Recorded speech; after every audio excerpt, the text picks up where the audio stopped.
السلام عليكم ورحمة الله وبركاته كلنتي وعن أو ناكسن داوداشي ذا قيمة إيو قايا نغمدن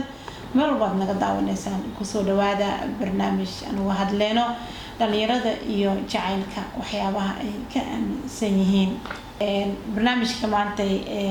waxa igala qayb qaadanaya oo marti ugu ah maxamed yuusuf oo ah dhalinyarada ku dhaqan magaalada muqdisho isla mar ahaantaana xoog badan ka haya arrimaha jacaylka iyo waxyaabaha ku saabsan dhalinyarada maanta insha Allah maxamed ku soo dhawo barnaamijka asxaabta salaan ku dhawahay janalka qof waliba oo maanta muuqaalkeena daawanayo waxaan ku salaamayaa salaanta islaamka assalaamu calaykum waraxmatullaahi wabarakaatuh adoo mahadsan maxamed waxaan ka hadlaynaa maanta jacaylka markii la joogo jacayl maxaa adiga jacaylka ka aaminsan tahay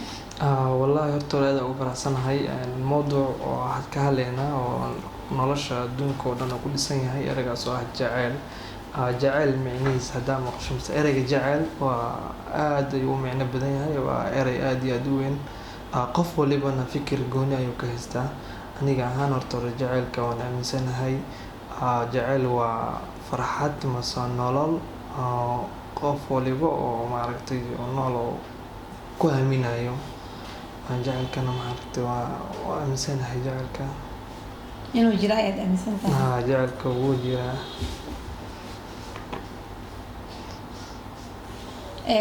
sidee ku dareemaysaa inaad qof isjeceshihiin wallaahi horta hore maaragtay waa feeling mase dareen kala duwan waaye waad dareemaysaa qof inaad jeceshahay waxaad ku dareemi kartaa mase inuu jacayl qalbigaaga ku jiro just adi every time aad fursad heshid mase keligaa noqotid waxaad ka fikiraysaa qofkaasi waxyaabihii idin dhex maray mase mar waliba uu kaa maqan yahay waad tabaysaa markaad agtiisa joogto kalena waxaa weeye wax waliba dunida yaalo mase meel waliba aad joogtid waxaa kaaga farxad badan waqtigaa yar oo asigaa la qaadanayso marka dareen gooni oo leeyahay markii qofkaas waqti aad wada qaadanaysaan mar walibana waa jeceshahay haddii uu kaa dheer yahay mase dadka kale waqti la qaadanayana adiga farxad kuma qabtid micnaha xanuuna dareemay tas haddaad waxyaabahaas isku aragtidna waxaa waaye qofkaas dadka oo dhan uu kaaga dhawaya waa jeceshahay saad ku dareemaysaa aniga ahaan saasaan ku dareemaa dadka kale aarino inta badan waxaa maqalnaa dhalinyarada isjecel eray ay aada u isticmaalaan oo ay kusoo celceliyaan oo ama qoraal ama cod wixii doonta ahaatee eraygaas wuxuu noqon karaa la-aanta ma noolaan karo maxay dhalinyarada sida u dhahaan wallaahi su-aal aada u adag ay weydiisay waana run oo qof waliba oo xiriir sameynayo mase qof shukaansanaya mar waliba wuxuu dhahaa la-aanta ma noolaan karo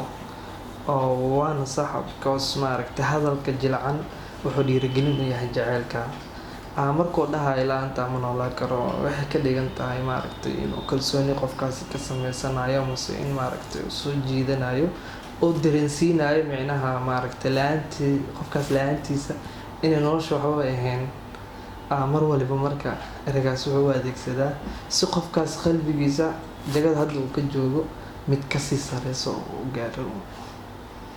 aniga saasay la tahay dadka ma ku waanin lahayd amaba dhalinyarada in jacayl daacada la sameeyo dabcan waa ku waani lahay waayo waa farqiga u dhexeeya marka adiga aad jacayl dhaba aad haysato iyo marka aad keligaa tahay because markaad jacayl dhaba haysato waxaad helaysaa qof adiga maaragtay in badan adiga ku qadariya mase in badan kaa fikira just maaragtay qof farxadaada iyo murugtaada intaba kala jecel marka waxa waaye waa qurux badan tahay inaad haysato qof lamaanaha mase qof aad jacayl dhaba la jisho waxaa dhahday qof yacni murugtaada iyo farxadaada intaba dareemay sidee marka maadaama la dhaha jacayl dhab aha la sameeyo sidee ku ogaanaysaa qofkaas jacaylkiisa dhab inay tahay sidaa is leedahay bal si dhalinyaradu kaaga faa-iidaan walahi horta hore waad ogaa kartaa sidaan is leeyahay because dadkao dhan isku si kuulama dhaqmayaan qofka sida dhabta kuu jecelna maaragtay dadkao dhan wuu kaaga duwan yahay oo dareen gooni ku siinaa ihtimaam gooni ku siinaa. Waxaad dareemaysaa in mar waliba agtaada ka dhow yahay oo mar waliba waqti maaragtay waqtiyadiisa waqtiga uu dhibaatada badan mise xaalad waliba uu ku sugan yahay ku respect gareynayo oo mar walba ku qadarinayo hadalna hadalka ugu naxariista badan oo ku dhahayo just maaragtay wallahi qof ku jecel waa dareemi kartaa maasanta inta badan jaceylka waxaa laga sheegtaa inuu caqabado leeyahay hadda hadalladaada waxaa kamid ahaa waa xanuun aa dhahday yani dareenkaas hadii la waayo dhalinyaradana marka aada wareysato badanaa waxay kuu sheegaan in dhib ama xanuun ama problem ay jaceylka kala dareemaan marka adiga ahaan maxamed ahaan ma jeclaan lahayd in jaceylka latarkiisa daawo loo helo si xanuunkaas meesha uga baxo wallahi horta hore waan jeclaan lahaa laakiin waxaan suurtagelaynin waaye wax keliya oo aan maaragtay daawo loo heli karin haddaadan haysanin qofkaa markaas jeceshahay inkastoo maaragtay wallahi waan jeclaan lahaa in daawo loo helo because dad badan oo ku dhibaateysan oo jaceylkooda maaragtay dhib badan ka maraya jira soo maaha daawo maxaa silada marka waa lagu daaweyn karaa wallahi horta hore midda ugu muhiimsanaa waxay tahay daawo lagu daaweyn karo qof waliba qofku jecel yahay mase wuxuu jecel yahay in uu helo oo qofku jecel yahay haddii uu helo just wuxuu ula xanuunsanaa mase dhibaatada uu maraya ayaa habeed soomaha qofkaas uu jecel yahay haddii la waayana waxaa waaye waqtiga ku qaadanaya in uu qofkaasi iloobo mase noloshiisa hore dib uu soo ceshto marka waxaa waaye daawada ugu muhiimsan waxaa waaye in qofkaas uu qofku jecel yahay wax waliba ha ku qaadato inuu raadiyo waqtina oo geliyo iskuna dayo maaragtay inuu dareensiiyo jaceylka uu qabo ilaa intuu leegyahay because bini aadanka maaragtay qalbigooda leeyihin soo maaha waan ku dareemi karaa waqti walba ha kugu qaadato haddaa isku kalsoon tahay jaceylkaaga abilif waa helaysaa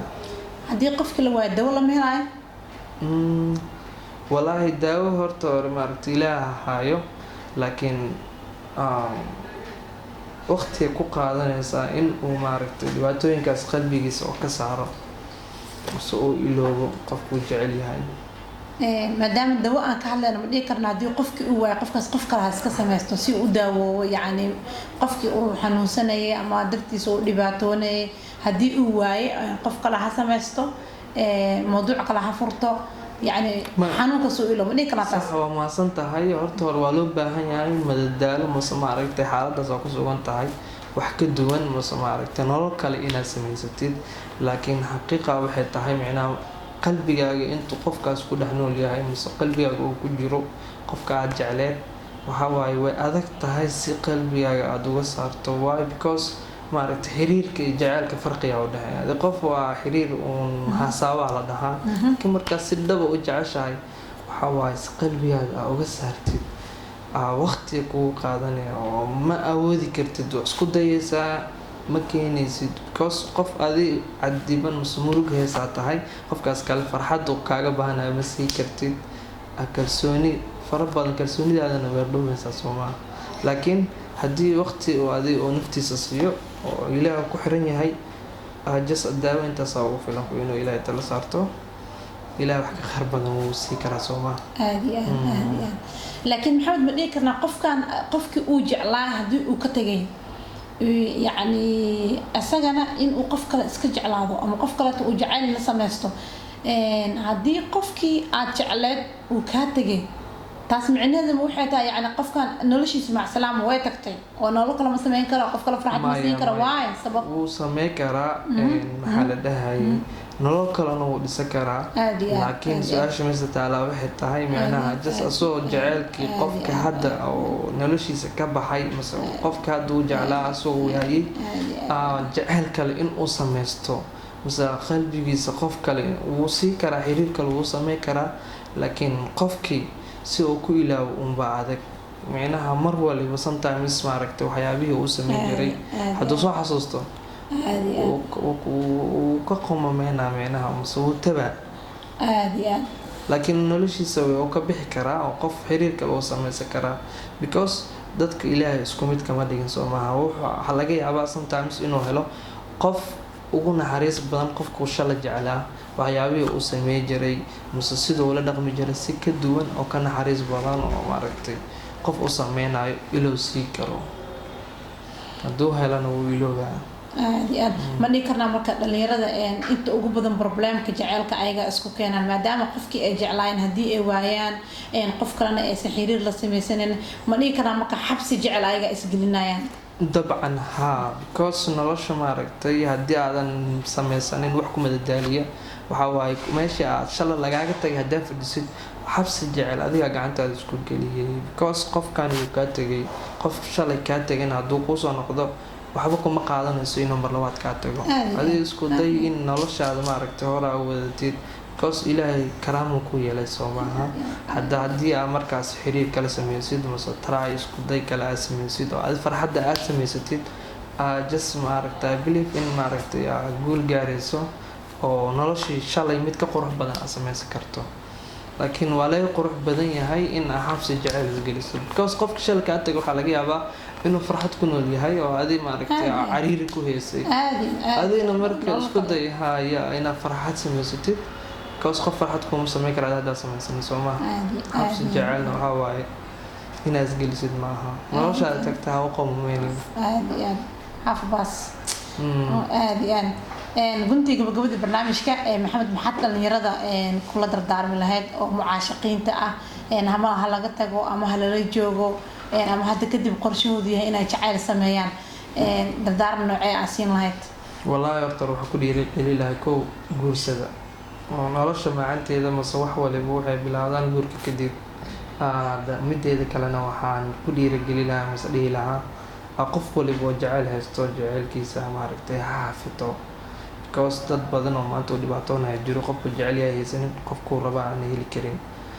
mideeda kalena khiyaanada hal iska ilaaliyo mase waqti dhumiska waxaan dhihi lahaa guursada maasha allah waa mahadsantahay maxamed waaye yani dhalinyaro ina qiyaamada iska ilaaliyaan walow maanta jaceylka saxda ah iyo midka qiyaamada aan la kala saari karin waxaa manaysaa su-aasha marka in adiga kugu timaaday maxamed ahaan weligaa wax ma jeclaatay wallaahi horta hore maya maku dhihi kari waan jeclaaday maasha allah waan jeclaaday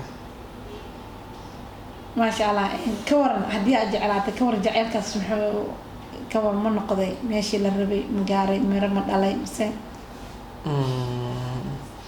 wallaahi horta horestii waxaa munsaday may wax walba waqtiga iyo carabkii ku xiran yihiin soo maaha jasani waa isku dayay in maaragtay farxad samaysto laakiin wax walba waxaa waaye alla baa meesha ku dhamaanayaan laakiin maaragtay waxaan rajeynaa maaragtay hadda xaaladda ku suganahay mid kasii qurux badan maadaama jacaylkaad aaminsan tahay inuu miradhalkiisa noqdo aad iyo aad waa mahadsan tahay maxamed waa filayaa dhalinyaro badan oo asaagaaga ah oo fikrad jecel la wareersanaa inay maanta macluumaad badan ay ka heleen anagana waxaan ku leenahay waa mahadsan tahay soo dhawow aad iyo aad aan kaaga mahad celinaynaa waqtigaaga qiimaha badan aad wax naga siisay iyo sidii aad noogala qayb qaadatay inta barnaamij midkaan lamid ah ku kulmi doona waa ani maxamed yuusuf oo idin leh asxaabay jaceylka hala ilaaliyo